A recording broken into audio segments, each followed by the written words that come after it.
Vivi, back with Global City Unity Talent, and I am here today with our talent here, Mike, Candace, and Brandon. Welcome. Hello, how you doing? Great, how are you guys doing today? Good. We're fine. Good, good. Well, it's a pleasure to have you on our show, so I'm glad we could have you. And so I'll start with you, Mike. Tell me a little bit about what you've been doing. I mean, you're a rapper, you're from out of town, so what have you been working on lately? What I'm working on is my album, which is called American Me. It should be out sometime around November 9th or November 10th. Ooh, Don't have the exciting. specific date yet. But also I do like a lot of poetry, a lot of writing, a lot of reading to try to master like my style of music. Okay. And so far, just right now, my master goal is to try to get more across the world and to get my music out there a little bit more. Okay, that's fantastic. Very nice. And this is what your fourth album, is that correct? Correct. Okay, very nice. Well, that's exciting, right around the corner. And then what about you, Candace? Tell us a little bit about what you've been working on lately. Well, I'm a model and I'm a student at University of Illinois at Chicago. I've done the UIC fashion show and a couple of pageants. Right now I'm looking for casting calls and working with some designers. I'm waiting to see if I'm going to be in some shows. Very nice. Yes. Great. And how about you, Brandon? Myself, I've worked with San Antonio. Most of my work, done fashion shows, worked for magazine companies, as well as working for clothing lines and doing bridal shows and other shows as well with it. Okay, very nice. Very nice.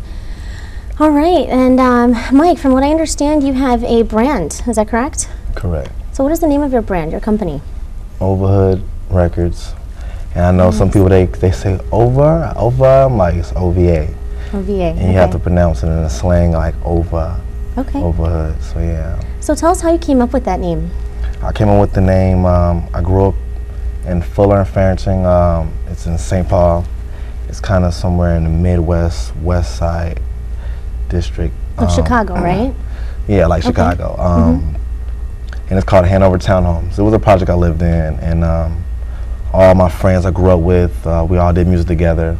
And a close friend of mine, he actually showed me the music because I wasn't even doing rapping or none of that at the time. I was just basically into like a lot of writing, like writing stories, and he actually showed me how to kind of like put it together so where it can come into a song. Okay. So when I kind of mastered that and learned that, I said, okay, man. Very nice. I'm like, I'm gonna stick with this. So, so the area I grew up in is Hanover Townhomes. So I shortened like the word that the handover took the hand off, and took the townhomes off, and then it left the over, and just made a slang for over. Very nice. Yeah. I like that. Very creative. Yeah, pretty much. And you said that you did a lot of writing. When did you get started with that? I got started when I was about 6 years old. Oh wow. Yeah, so real young. Very young. I was into a lot of. I'm a movie head. I mean, I watch more movies than the directors that even make the movies. Like I watch a lot of movies, and so for me to even like fall into that kind of like the writing, I like Michael Myers. For my family and friends, I know they know I love Michael Myers, so I kind of like the horror. Yeah, so that's why I like the music. I like the writing, so yeah. So you just mix the two together then? Yeah, I just mix them together. Nice, very nice, very nice. And so how about you then? What are your goals with your modeling career? Well, I would like to work with whoever's interested in me. Designers, I'm not picky, just as long as we make an agreement, and I'm open to different styles, any type of fashion. As long as it's with a legitimate agency and things like that, basically. Are you signed with anyone right now? No, I'm not signed. Okay, just looking for the correct agency, I guess. Yes, okay. Still looking. Really nice, that sounds great. And then for you, you mentioned that you worked with several brands, is that correct? Yes, so ma'am. which brands, tell me a little bit more about that, have you worked with? And Say that again? which brands have you worked with and what have you done for them? Kings. Okay. It's a brand out of New York, and they moved over to San Antonio and Dallas, Texas, and I worked with them. I was one of the lead models for their website. Okay. And then I switched over with them. I went to Larry Nelson Model and Talent, worked with them, and then started working with EDMA. and help them with their shows, their castings, helping the training the models, because I did that with Larry. And with New York Art Kings, they taught me the basics of the fundamentals of modeling. Larry Nelson, they taught me how to be able to bring all that together, and then EDMA, I helped branch all that out with them. Very nice, very nice. So you have a lot of experience in the industry then. Yes, ma'am. That's fantastic. Well, great. Let's see. So when did your interest in music actually begin? I know you said that you started writing at a very young age, at 6 years old. Was it before that or around that same time frame? No, I didn't even start recording music till about 14. Oh, 14. So when I finally got in the studio, and they say when you first record a song, your first song, you won't even like it. And they say this because you're not used to your own voice. Hearing yourself on a record, I'm like, man, this is whack. I sound stupid. I'm like, I don't want to, you know. And then he was like, no, you know, just keep doing it. You'll get used to it. I'm like, nah, I will never get used to myself. I sound weird. Right, right. And the more I kept recording in the studio, and I got used to my voice. And that's when I'm like, yo, I'm really loving this music. I fell so much in love with the music and the way you can put your vocals together, and then you have the chorus and you have the beat, or you can kind of make it like original, like with the instruments. My favorite instrument is the saxophone. I can't play it. That's my favorite instrument. So. Very nice. So you have that in your songs then? Oh yeah, of course, yeah. I got it in my songs, but I want to play it, but I don't know how. So for now, we have someone else that can play that for you. Oh yeah. Okay. Yeah. Very nice, very nice. And then you mentioned that you were also doing some work with a DJ, an international DJ. Is that correct? Yes. His name is DJ Willie West. He lives in Jeddah City in Saudi Arabia. Okay. And he goes to London, and then he goes to Ethiopia, then he goes to like Kuwait and Dubai. Okay, and nice. How I hooked up with him was on Facebook, and it was weird because I would keep putting up my videos and songs, and he sent a friend request, and then he would like, let's talk my music. Nice. Inbox me like, I want to work with you, and I'm like, I don't, you know, I'm like, are you a real DJ? You know, like I don't, you know. And he kept, you know, showing me a lot of his work, and I'm like, oh wow, he's a real deal. And right away he sent me over 2 songs. Two instrumentals, and I wrote songs to him, and I put it on my album. Oh, fantastic. Which will be out in November, which I don't have the date yet. Oh, wow. Well, I look forward to hearing that one. Yeah. As I'm sure we all do, you know. Yeah. Very nice. And you said that you might be doing a show in Dubai in the future. Yeah, they're pretty much trying to get that together right now about the sponsoring. To sponsor me over there, because Dubai is a very expensive country. Actually, it's one of the richest countries overseas. It is. You're right. And they say for one night in a hotel is $1,000. yes. I said, I know. I said, it's okay. like starting. Yeah. Right? So they were like, oh, we'll have to sponsor you, and if we get the paperwork right, then I'll be in Dubai very soon. Well, good luck with that. Thank you. Absolutely. All right. So, as far as let's see. Other work, do you plan to give back to the community or anything like that once you get your modeling career going, or? Well, once I get started, whatever opportunities open, if I can become a spokesperson for a nonprofit, whoever I can help in whichever way, I'm open to that. Anybody if you would like to use me, then I'm available. And if it's for a great cause, then even better. Absolutely. Okay. And how about you? I enjoy the environment of the modeling industry, and anything that I can do to give back to them, as if it's training, speaking, or helping with teaching in classes or anything like that, I'm up for it always. Okay, absolutely. And then what about for you as far as your goals to give back to the community? Well, I'm definitely going to give back to the community, because where I come from, it's not as sunny as it seems, you know, with the whole music. And some people say, oh man, you live a great life. No, I don't, you know. Or at least where I come from, it's not, it's so much. So I would definitely give back, starting with my community and then working my way out to like Africa and places like Korea. Okay, I see. And then what types of things would you like to see happen in the community? What I would like to see change that happening. Change is to try to keep the violence a little bit decreasing, just to keep the violence down to a minimum.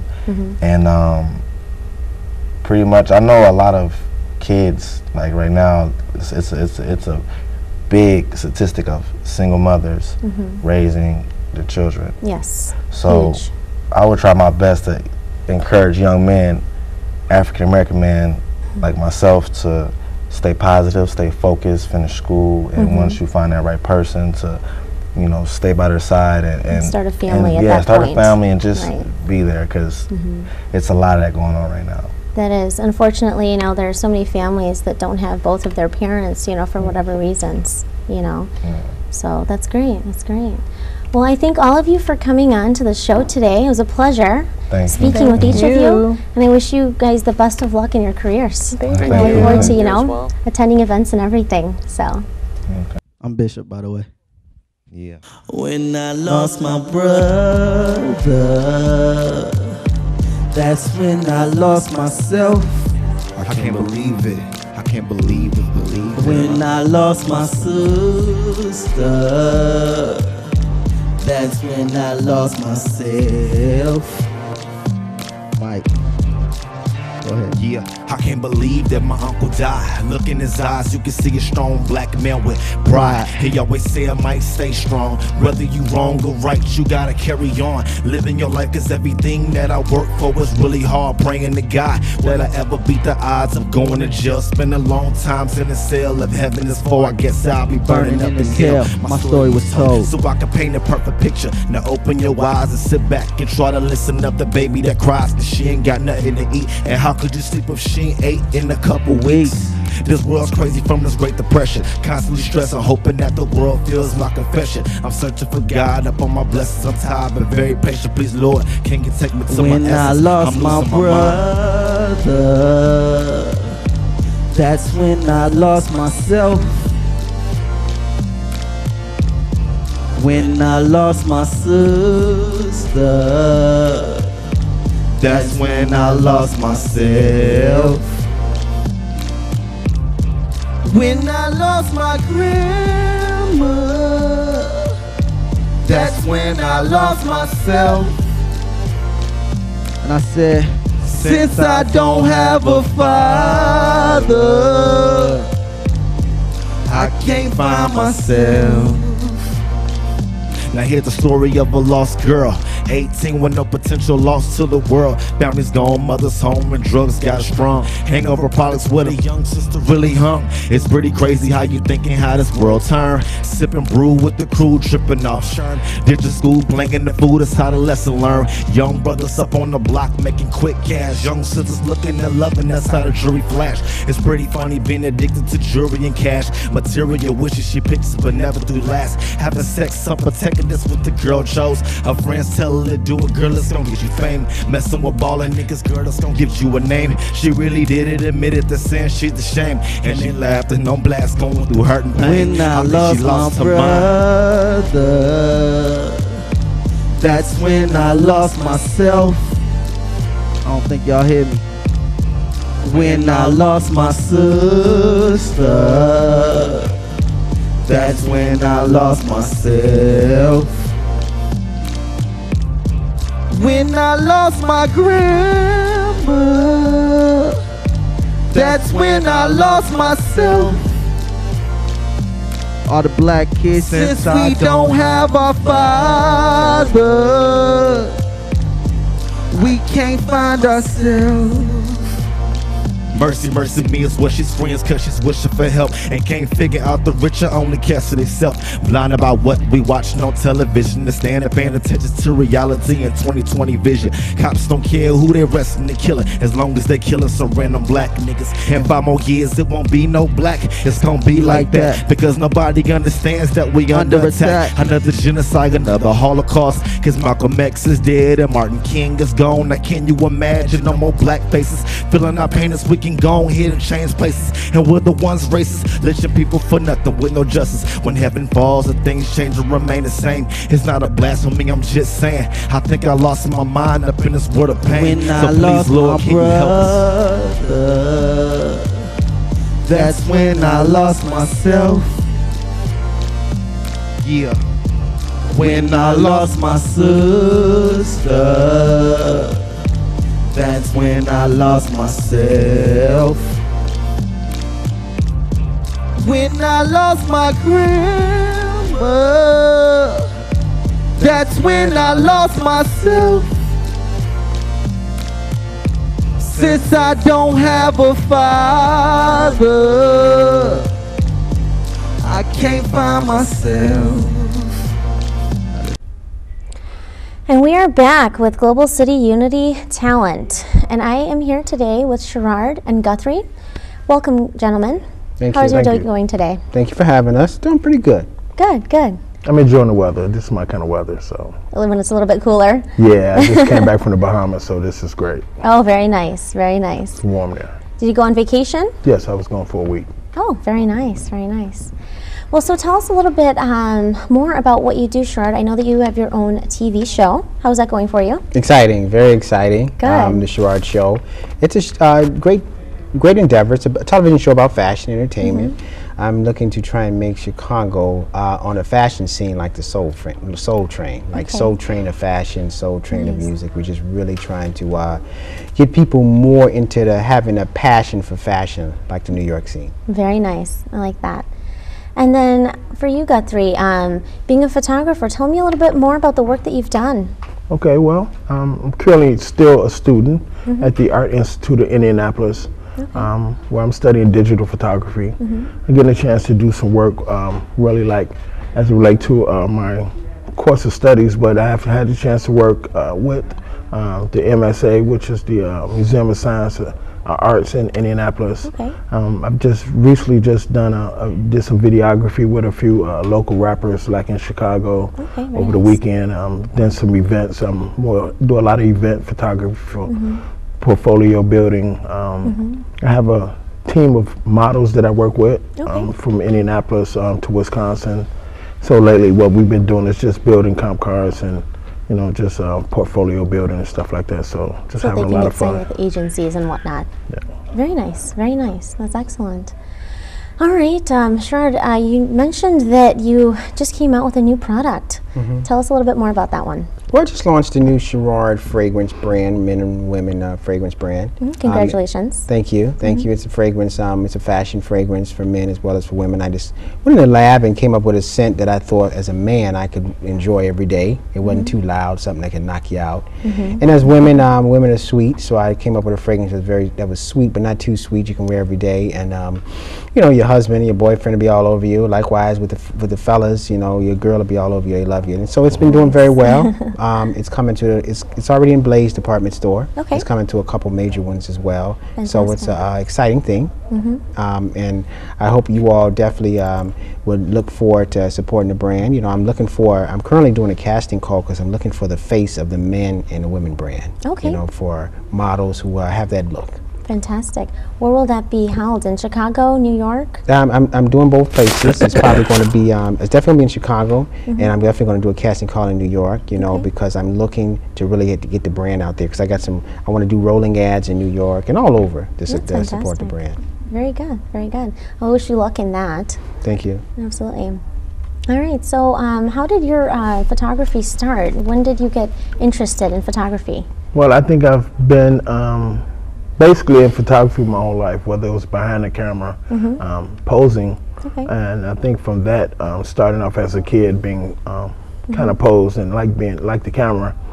My dad took pictures of everything and everybody, so he has thousands of pictures, like for every home we've visited or went out and on vacations and stuff like that, and I had the opportunity to have a passion for just being photographed and those slices of life, and knowing how meaningful it was for my family at the time. And later on, grew up, was able to afford a camera and start shooting, and realized people like my work, and to be able to provide that opportunity for other people that's less fortunate.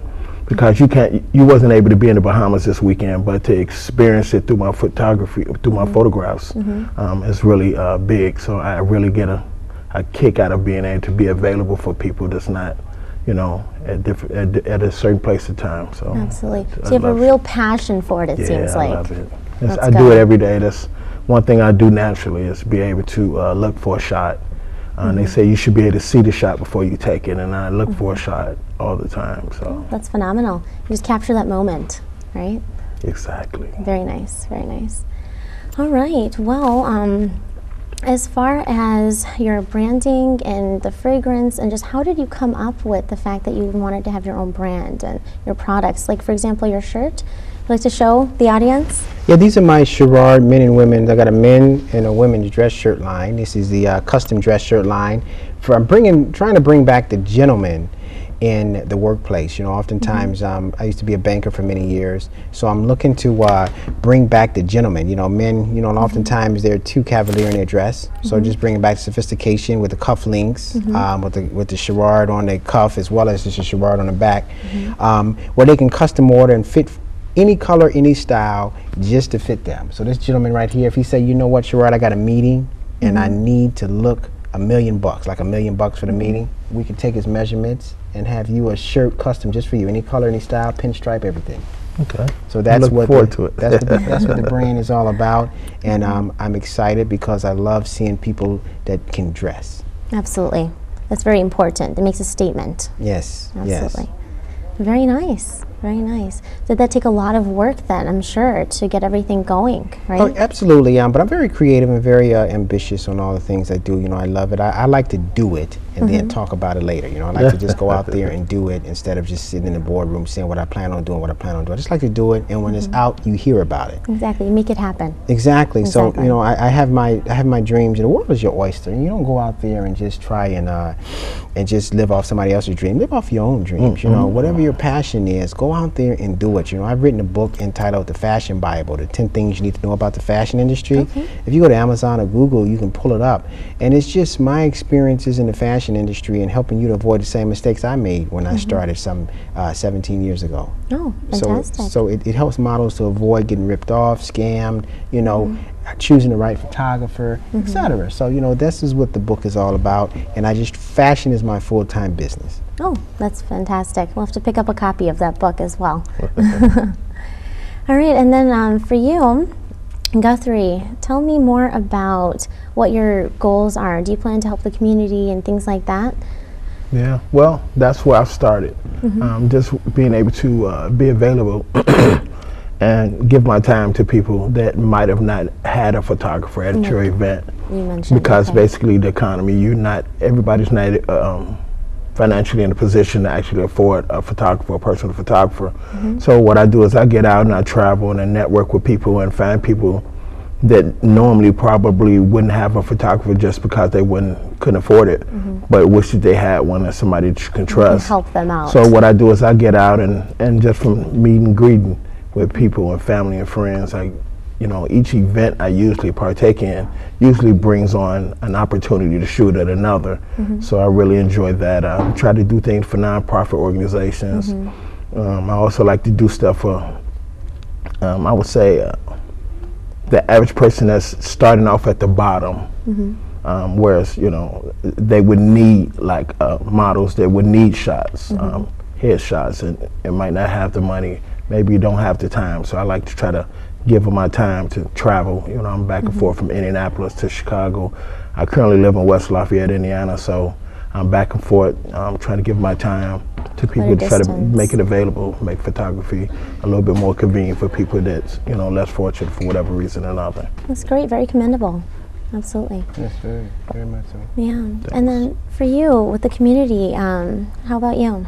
You know, I teach acting classes for kids as well as for adults. I'm big in the acting industry. I just love it. So, you know, on Tuesdays and Thursdays, I teach the kids in Joliet. I get on a train and jump right down there and teach the kids. So I absolutely love the principles of acting, how to be able to make it. There's some very talented kids in Joliet. But one thing that's very interesting, in the whole city of Joliet, there's not one modeling agency. Really? So I was like, wow, you know, that's a great opportunity. I would love to go out there and help these kids because they don't have, they have to go, they have to come up to Chicago if they want to come to a casting call or anything, you know, but there's nothing in Joliet. So that's just, I just find that really strange. But that's what I do to really try and help these kids along and ignite that creative juice in them. You know, because not every kid is a 9-to-5 kid. Not every person was geared to be 9-to-5. Some people they're creative beyond just a 9-to-5. Well, it's great that you actually recognize that about, you know, the population and then especially the children, because they need to have that option when they get older and realize that,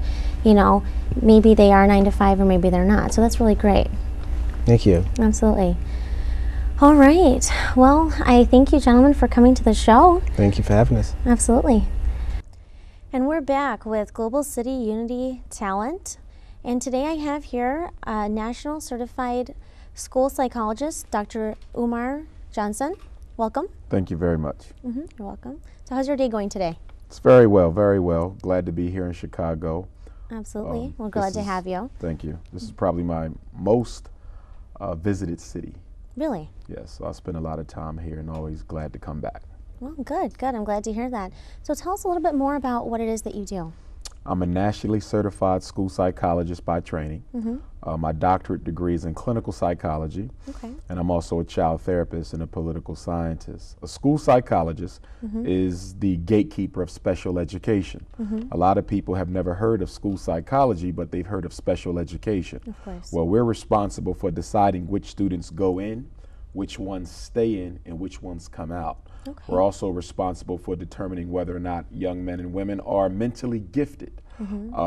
When you look at the situation facing African American and Hispanic boys, obviously special education becomes a grave concern because African American and Hispanic boys are disproportionately misdiagnosed with learning disabilities, emotional disturbances, mild mental retardation, and more recently, attention deficit hyperactivity disorder, ADHD, which also includes the conduct disorder, oppositional defiant disorder, and disruptive behavior disorders. Those 8 diagnoses represent the bulk of the marginalization of African American and Hispanic males, which is just another way of saying that our young men are often diagnosed with learning and behavior problems that they do not have for 2 reasons. Number 1, you have educators and principals who don't want to be bothered with them, and so they simply ostracize them from the regular ed classroom by putting them in a special education classroom, even when they know they really don't meet criteria for the diagnoses.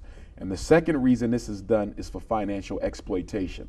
Whenever I evaluate a child and put them in special education, the school gets extra money, thousands of dollars extra per child, and they get it every year. So for example, hypothetically, let's say here in Chicago public schools, the average child receives $6,500 per year for their education, $6,500 per pupil allotment. The minute he's diagnosed with a learning disability, as retarded, autistic, emotionally disturbed, the minute it is determined that he needs special education because of his ADHD or his conduct disorder, instead of being worth $6,500, he's now worth $1,300. Interesting. Excuse me, $13,000. And they get that extra $6,500 each and every year that he's in special education. It is a business of exploiting the miseducation of black boys for financial gain. Wow. Now that's something that I definitely did not know, and that's very unfortunate. Very much so. Absolutely. So what is it that you do to help prevent this type of thing from happening? 3 things. Number 1, I believe that prevention is the best intervention. So what I'm always trying to do is educate the parents about their rights, their special ed rights, their regular education rights. If parents stop giving permission for their sons to be evaluated in the first place, when they themselves have not determined that the evaluation is necessary, you can cut out 50% of the misdiagnoses. See, I cannot evaluate a child without parent permission. Before I test your child, you have to give me signed authorization. So if there's no authorization, there's no way I can misdiagnose the child. So I need parents to stop passing the buck. Because a lot of this is growing out of the home, where a lot of our children are not being taught self-discipline in the home. And when they come to the school, because a lot of the teachers who teach our folk really don't care too much about them, which is a whole nother issue, when they show up in school with the inability to sit still for more than 10 minutes, no one's going to try to work with them.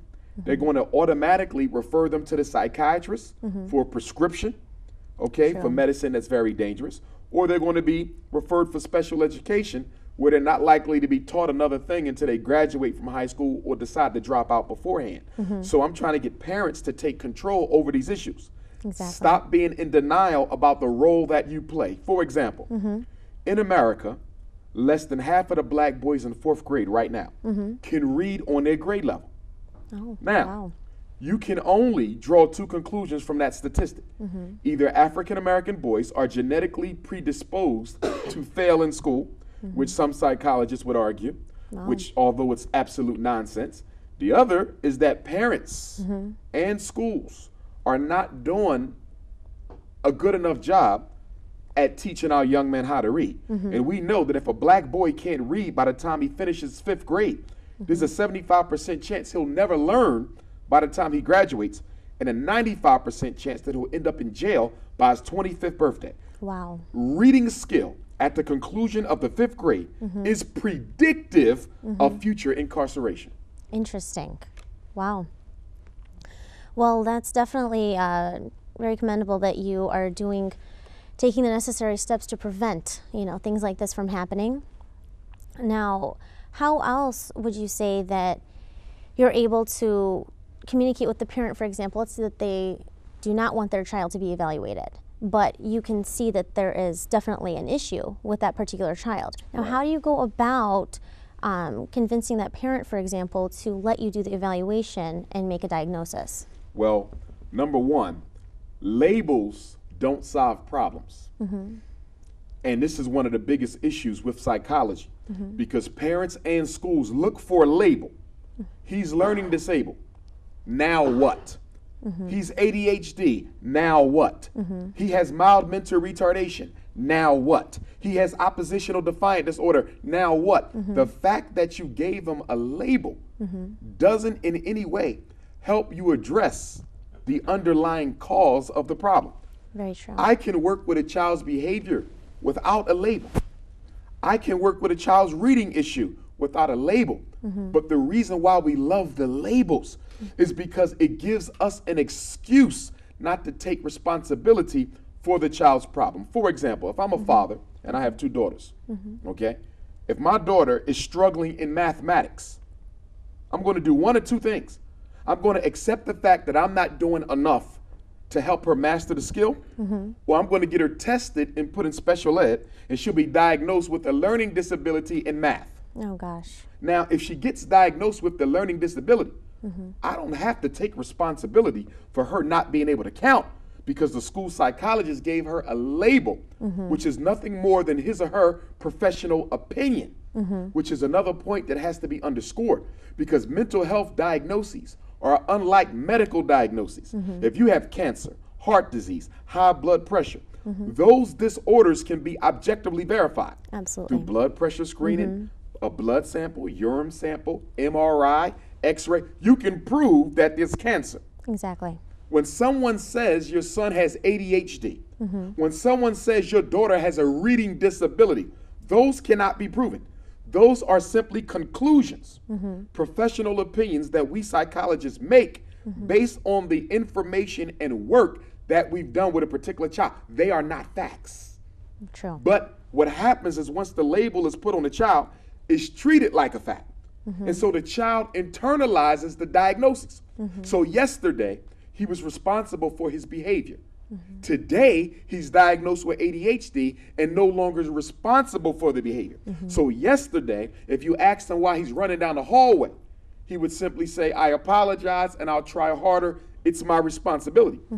But today, now that he's diagnosed with ADHD, when you ask him why he's running down the hallway, he's going to say, because I didn't have my pill.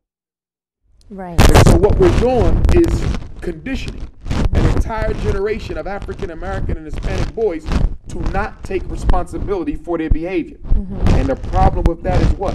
The African American and the Hispanic male are the least likely to be given any leniency or a second chance in American society, which is utterly racist towards African American and Hispanic males. So if a young man thinks that he can get away with saying I didn't have my pill, or get away with saying I have ADHD, when he becomes 18 or even before he becomes 18 and get out in the real world, that excuse doesn't work. When the police officer tells him to stand still and he continues to move or continues to run his mouth, it could cost him his life. It's not right and it's not acceptable. But if he doesn't learn discipline, the one thing the black male must be taught is discipline, which I define as the ability to make yourself do what needs to be done when it has to be done, whether you like it or not. The black boy must master that. But ADHD and conduct disorder and all of the drugs that go along with that, the Ritalin, the Adderall, the Concerta, the Cyclert, they are arguments against his need to develop discipline. So by running around with labels, we are not preparing our males for the type of resistance they're going to get when they get out into the real world. Okay. It makes a significant impact, obviously, on the future of these children. Very much a so. negative one, Very much so. Very negative, very negative. See, the ADHD thing really didn't begin to kick until the 1980s. In fact, ADHD and crack cocaine hit the black community around the same time, which is in the 1980s. Okay. So adults were using street drugs, crack, but they were giving our children in schools methylphenidate, which is sold under the popular name of Ritalin. But the drug itself is methylphenidate, sold under different labels. Right. But that methylphenidate, according to the Drug Enforcement Agency of the United States government, is just as addictive as cocaine. Wow. So they begin drugging the children in school and drugging their parents out of school at the same time.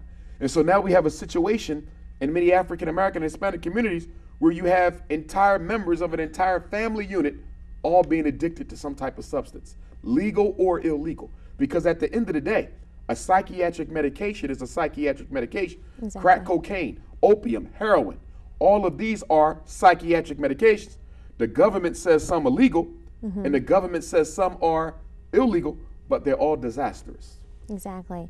Create that addiction, and then they have to potentially, go to rehab or other things. Exactly, because they serve as gateway drugs. When you give a 5-year-old boy a medicine so he can sit still, or you give a 7-year-old girl a medicine so she can focus, and she's used to getting high on that medicine, right, or she begins to rely on that medicine. If you take that drug from 7 until you graduate high school at 17, that's 10 years of Ritalin, 10 years of Adderall, 10 years of Zoloft, whatever the drug may be. And increasing the dosage. Increasing the dosage because of the tolerance buildup. And so now the child is looking for what? A stronger drug to be giving them the opportunity to get that same euphoria or drug effect. Right. And so that means that these ADHD drugs are gateways for harder street drugs.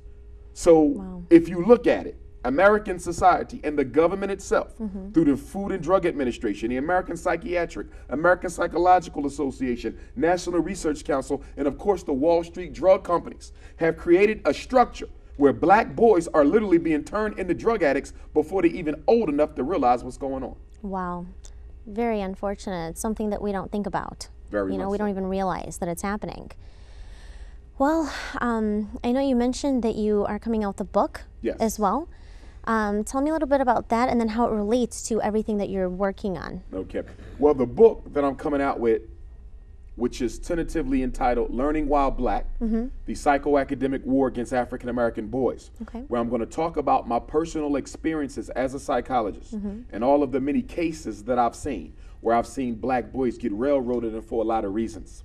And I'm going to talk about the behind-the-scenes political activity of public schools that creates the atmosphere that makes misdiagnosing a black boy so prevalent. For example, when's the last time you heard of a school district being sued for misdiagnosing a black boy?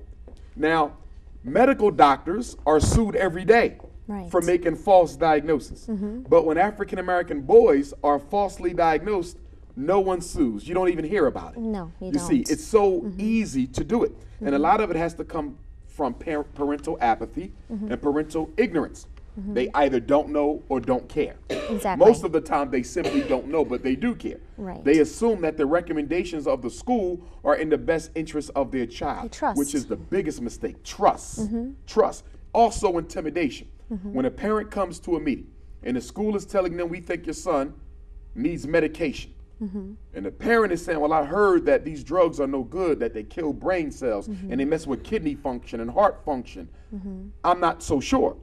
But when you have 10 people sitting around a table in front of you and all of them have college degrees, doctors and masters and bachelors, and you don't have any degree at all, although you are the expert on your child, you're likely, to acquiesce to the request of the team because you think they know more about your child simply because they have more degrees, which is one of the biggest myths and biggest mistakes that parents make.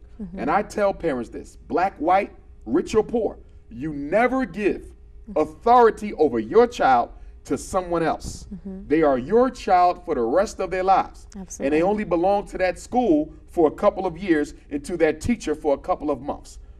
If you do not believe it yourself, never give anyone permission to misdiagnose, because once those labels come on, it's hard to get those labels off. Absolutely. And those labels begin to reduce the types of opportunities that young men or any child in special education will actually have by virtue of the label. For example, if you're a child with an IEP, that's the individual education plan. That's the plan that we use to educate children in special education. If your child is in special education and they have the IEP and you want to transfer your child to a private school, because special education is a federal program. Private schools don't take federal money. Your child can be denied the opportunity to apply to a private school because they have been diagnosed with a special education condition. Wow. Until recently, the United States Armed Forces, and I'm no fan of the United States Armed Forces, but up until recently, and even currently in some instances, you can be denied the opportunity to enlist in the Army or the Marine Corps, the Coast Guard, if you were previously diagnosed with a disruptive behavior disorder and prescribed psychiatric medication. So these labels are very, very limiting upon young men who are already going to be limited enough because the color of their skin is considered a badge of disgrace. So on top of the racism, they now have to deal with the stigmatization that comes from being misidentified with problems that they never had. Wow. That's a very strong message to, I think, all of the parents in the world, you know, Yes, literally. yes. And so when will your book be coming out? The book, God willing, will be coming out on November the 11th of 2012. Okay. Which is only about 5 weeks from now, so I need to hurry up and finish it. Absolutely. November 11th is the anniversary of the hanging of Nat Turner. Nat Turner was a reverend in Southampton County, Virginia in the early 1830s who led a slave revolt, which is still considered to be the bloodiest or the most dangerous slave revolt ever led by an African on American soil. Wow. He believed that he was given a vision from God to lead his people to freedom. And so on August 21st, which coincidentally happens to be the day on which I was born, the Nat Turner insurrection actually took place. But it wasn't until November the 11th, 11/11, that Nat Turner was actually hung. Wow. And the August the 21st, which is the day in which I was born, 8 + 2 + 1 is 11. And the year in which I was born was 74, which is also 11. Interesting. So my birth date is 11/11, which is equivalent to the day on which he was hanged, and also the resurrection, the rebellion started on August the 21st, which is the day in which I was born. So I've always had a close connection to Nat Turner because the numbers of both of our destinies have kind of came together to some extent. So in honor of him, I want to release the book on November 11th. Absolutely. Well, I wish you the best of luck with that. Thank you. And we'll definitely have to pick up a copy. And where can we pick up a copy of this book? My website, drumarjohnson.com, drumarjohnson.com. Okay. That's where the book will be available. Probably also be made available at Amazon, bookstores around the country, that sort of a thing. Okay. But it's going to be a very no-nonsense book, which is to say that a lot of bookstores, popular bookstores, may not wish to carry it because I'm going to come very, very bluntly with what goes on behind closed doors with public schools as well as charter schools. One thing we got to be clear about is public education is under attack.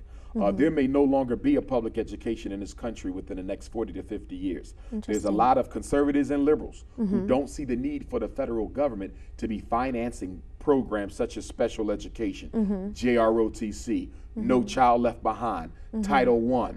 You're looking at about $30+ billion of taxpayers' money that goes to public schools. And a lot of people who pay for their children to go to private schools or simply don't have children at all don't like the fact that they're actually financing the education of inner city African American children. So don't be surprised that within your lifetime, children will not be going to school in America unless the parents can afford it and unless they can find a school that will take them. And that's why you're seeing so many charter schools. Charter schools are popping up everywhere, Chicago, Philadelphia, New York, because the charter schools are being used to phase out the public schools. Interesting. And so what happens is once you have a critical mass of students in the charter, and you have more charter students than public students, the argument is going to be made, why are we financing public schools when most of them are half empty anyway? And then at that point, most of the state legislators are going to pass referendums and laws that start shutting down a lot of these schools, which is what they're already doing, and simply say, hey, find a charter or pay for your child to go to school, but the days of free education are all gone. Wow, that would be a significant change in America, that's Very for much sure. so. And it's going to fuel the mass incarceration of black males. If you look at it now, African American males are disproportionately represented in every level of incarceration. That's with 8 to 5 school or 8 to 3 school, Monday through Friday. Right. Imagine if there's no school. Absolutely. You will quadruple the prison rate. And so the African American community has to become a little bit more, a lot more concerned with the predicament that our boys are in. And we have to begin to develop schools of our own for our own young men, because American public schools are deficient, even for white students. Of the top 25 industrialized nations on this planet, European American children in America are near the bottom of the list. So schools don't even work for the white students. They really don't work for the black students. And so one thing we're going to have to do is build schools that speak to the unique needs of African American children, boys in particular. And one of the first things that they have to be taught is how to navigate a very aggressively racist society as they go throughout life. Now, some people would say, why do you say that? Well, I've never been to jail. I have 6 college degrees. On paper, I would be, quote unquote, a success story. But I understand that my life, isn't the average life of an African American male. I grew up with my father. A lot of my brothers did not. I went to a special private school for children of veterans. Most young men who grow up in our cities don't get that opportunity. You see, so because my father was there and because he was in the military and because my family was intact to some degree early on, I was given certain opportunities that a lot of my classmates did not. So although I am a self-made man, the truth of the matter is I was also selected to succeed. And most African American males are not selected to succeed. And I bring that out purposefully because there is a zeitgeist within this society that likes to blame black males for their own predicament. And without question, we do have a role in our condition, namely that of being disorganized and not doing anything about it. But on the flip side, we have to recognize the American social order and how it operates to keep black males disenfranchised and unemployed. As we speak, half the black men in Chicago unemployed, half the black men in Philadelphia, Detroit, Houston, Miami can't find a job. This is done on purpose because if you're not able to provide a life for yourself or your family, you're going to automatically participate in the illegal underground economy, which is certain to land you in jail. And 85% of African American inmates are likely to repeat recidivism. The recidivism rate for African Americans is 85% or higher. So most of us who get locked up once, we end up getting locked up 3, 4, 5 times, not because we like jail, but when we come out, there's no opportunities for us to redeem our lives. And so this is also done by design. And now we have a situation where many of the public prisons in America are now demanding of local, state, and national government that if we're going to come to your city and your state and build a prison, you have to guarantee us 100% occupancy of that prison in order for us to build it. So you must guarantee criminals in order to get the prison built. Wow, that's just unbelievable. Okay, well, last thing I wanted to ask you, you mentioned that not only do you work with the young children in schools, but you've also worked with incarcerated individuals as well as many others as well. Is that correct? Yes, indeed. Okay. Incarceration is an issue in and of itself. In fact, a good gentleman who I know from the African American community in Philadelphia, he was one of the leaders of organizing inmates in Graterford Prison in Pennsylvania. He just passed away. Massive heart attack. Rest in peace to him this past Thursday. Exactly. And I'm going to try to make his funeral in Philadelphia tomorrow. But he was instrumental in helping me and my material gain access into the prisons. So in some prisons in Pennsylvania, they actually show my lectures and my information to the inmates, and he was instrumental. But let me say this. Because there are no meaningful re-entry programs in this country to help an ex-con or an ex-convict or ex-inmate come back into the society and rebuild themselves. The whole prison reconstruction movement is significant because incarceration is the new enslavement. In fact, there's more black men in jail in America today than there were black people in slavery in 1865. Wow. So we have worse slavery today than we had 142 years ago when the 13th Amendment was actually ratified. And from a miseducation black male developmental standpoint, a black boy with an incarcerated father is 7 to 9 times as likely to end up going to jail himself. Oh, wow. Now, I work primarily in the prisons in New Jersey and Pennsylvania, but I've even been to prisons in Africa. It's not uncustomary to find 3 or 4 generations of the same family incarcerated in the same jail. So the great-grandfather is in jail. The grandfather is in jail. The son and the grandson, all 4 generations incarcerated. Why? Because it is difficult to break the cycles of oppression and the cycles of marginalization.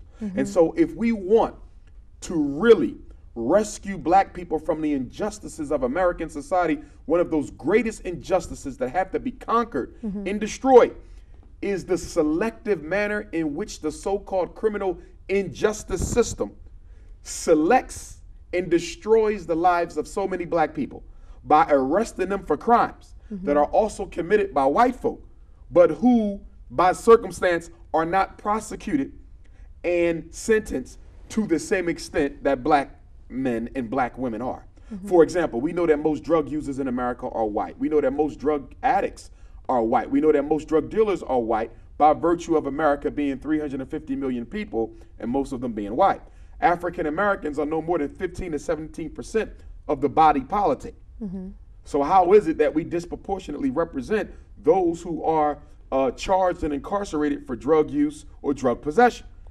Clearly, you should have more white people in jail if you look at the statistics, but you have more black people in jail because the criminal justice system itself is designed to perpetuate the American social order, which is white on the top and black on the bottom. And that does not seek to say that every white person, actually is interested in the oppression of black people. But as the good Reverend Dr. Martin Luther King Jr. would say, the only thing necessary for evil to thrive is for good minds to stand still and do nothing. So just as black people are complicit in the miseducation of black boys by not organizing, white people are also complicit by seeing it and not doing anything about it. That's significant. Absolutely. Well, that just about wraps up everything. I mean, I really do appreciate you coming all the way to Chicago to be here on our show today. And everyone stay tuned for Global City Unity and what we have to bring. Thank you.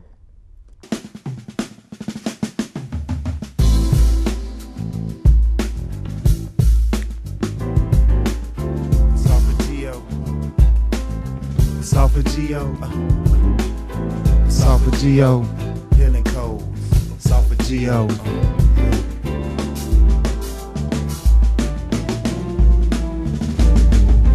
Ooh, re, mi, fa, sol, la. Ooh, re, mi, fa, sol, la. Ooh, re, mi, fa, sol, la. Ooh, re, mi, fa, sol, la. Ooh, re, mi, fa, sol, la. Ooh, re, mi, fa, sol, la. Ooh, re, mi, fa, sol, la. Ooh, re, mi, fa, sol, la. Now, That's what I'm talking about, the soft geocode, how the planets in line. You know, the vibration, you can feel it and you can hear it all in your spirit. Just know it ain't nothing to be fearing. That's why I feel so good. I'm on 100%, the pure light coming through like Lent. Oh yeah, it was this week, Easter, whatever you did call it. You know, right there, I be like overdosing off spirituality, metaphysically. I be seeing there's more than me, as the galaxies are all in line within me and within you. It's up to you to realize, open up your eyes and line up your 7 circuits that you got in your brain and pineal gland and see what's in the land. Hey, ooh, re, mi, fa, sol, la. Ooh, re, mi, fa, sol, la. Ooh, re, mi, fa, sol, la. Ooh, re, mi, fa, sol, la. Fa, sol, la.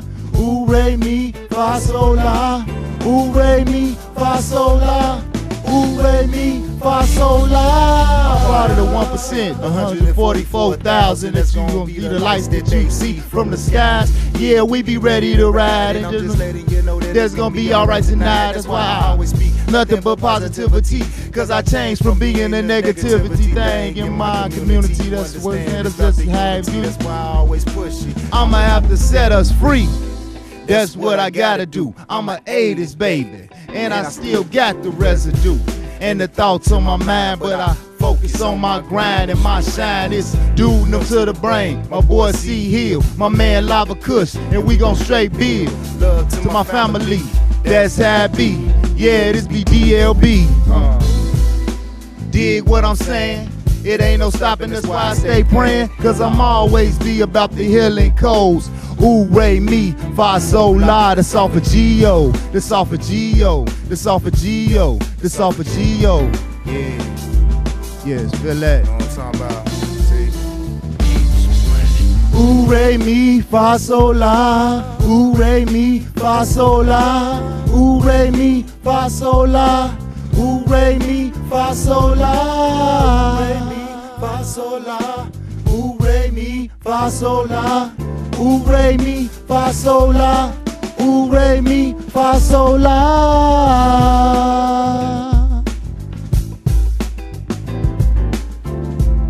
Yes, indeed. Google Dude, them one word. Follow me at Twitter, Skone Wrong, SKOENWRONG. Facebook, DeMille Bridges MBI. Google Plus, Google Play. I'm everywhere. Love to all, unconditional love, all the time.